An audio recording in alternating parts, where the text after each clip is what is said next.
Technology companies are gearing up for a fight in Washington over their futures. Amazon, Apple, Facebook, and Google are drawing in lobbyists who have strong connections to the government. It comes as the tech giants face increasing scrutiny from the Trump administration and lawmakers on Capitol Hill for their size, their power, and handling of user data, as well as their role in elections. Facebook and Google have faced criticism over how they handle consumer data, harmful content, and misinformation. Amazon's rushed efforts to expand have raised questions over labor conditions and the company's effect on smaller businesses.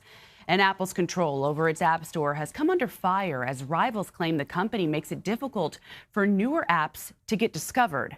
Kenneth Vogel joins us now. He's a Washington reporter for the New York Times. Kenneth, you have a really interesting article that just came out and really broke everything down. And I want to take it back to earlier this week. The House Judiciary Committee announced an antitrust investigation into the tech giants. What are they now looking for? Well, they're looking at a number of things, some of which you just laid out, but broadly they're looking into whether these tech giants have stifled competition in an unfair way using sort of monopolistic practices. And competition, we're talking about in terms of everything from rival providers of information. They're looking, their first hearing actually next week is going to be into the effect of social media and these social media giants into the news business, quashing local content, putting out of business local newspapers by essentially aggregating all the content and offering it without compensating these news providers who actually produce the information adequately. We're talking about whether there's competition in the sort of retail, internet retail space. In other words, whether Amazon and Google allow rival sellers to be able to compete with them. We're talking about whether there's competition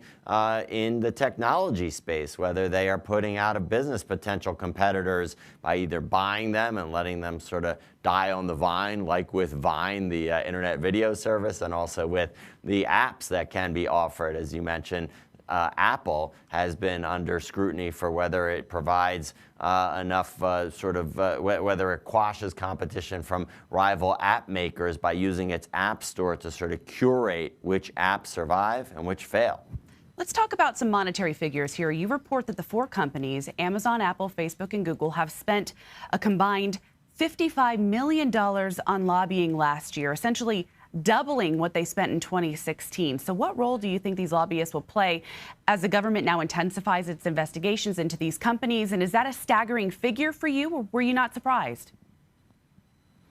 Yeah, I mean, they've been building up to this for a while, and we've seen it because this scrutiny is not coming out of nowhere. We've seen the pressure to look at some of the competitive practices building for some time. And then obviously after the 2016 election, we saw the pressure building to look at the role of social media in elections building. So the social media and the tech companies were preparing for this type of existential threat from intensified government scrutiny, both from Congress and from the agencies and the Trump administration. So they had been building up their lobbying ranks and their army of lobbyists, and they have been looking in particular for lobbyists who had ties to critical committees or offices or members on the Hill, as well as to the agencies and even into the White House. So we see Amazon hiring folks like Brian Ballard, a top fundraiser for Donald Trump, who also happens to be a lobbyist. We see Facebook having as one of its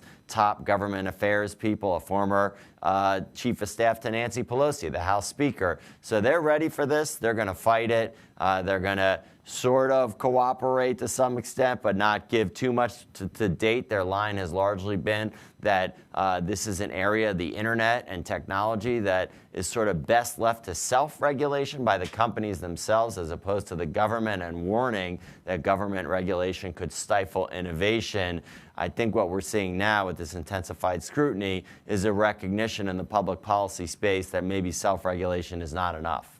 Do you think it's a problem that it seems a little incestuous that these people have now worked on campaigns, donated, and now they're lobbying? What do you think here as far as a conflict?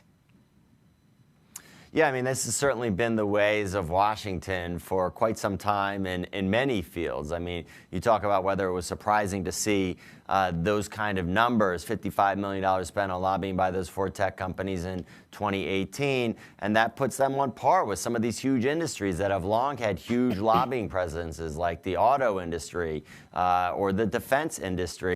And so those industries have long tried to hire up people who have ties to the decision makers who are going to have oversight over the industries, and it's not surprising to see tech do the same. That said, it does raise conflict of interest concerns, and we have long had advocates for stricter government ethics laws calling for closing or at least slowing down the revolving door so that people couldn't come out of government and start helping big corporations that are paying them a lot of money navigate the same offices and government agencies for which they just worked. Kenneth, break it down for me as an everyday consumer. How does this help me? Does it protect me? What does it mean for me? Well, certainly the folks who are calling for additional regulations say that consumers are being hurt right now by the dominance of these 4 tech companies, whether it's in terms of prices or whether it's in terms of selection or whether it's in terms of wages. You know, there are questions about Amazon, whether Amazon, pays its employees enough, whether the sort of robotization that Amazon is, the mechanization that Amazon is introducing to do everything from packing its packages to delivering them is going to hurt the labor market in the long run. And so this is an effort by policymakers to get out front of this and to introduce regulations and legislation that they think will ultimately be beneficial to not just consumers, but to workers and to really society as a whole. All right, Kenneth Vogel, thank you for joining us. It was a pleasure. Hundreds of police officers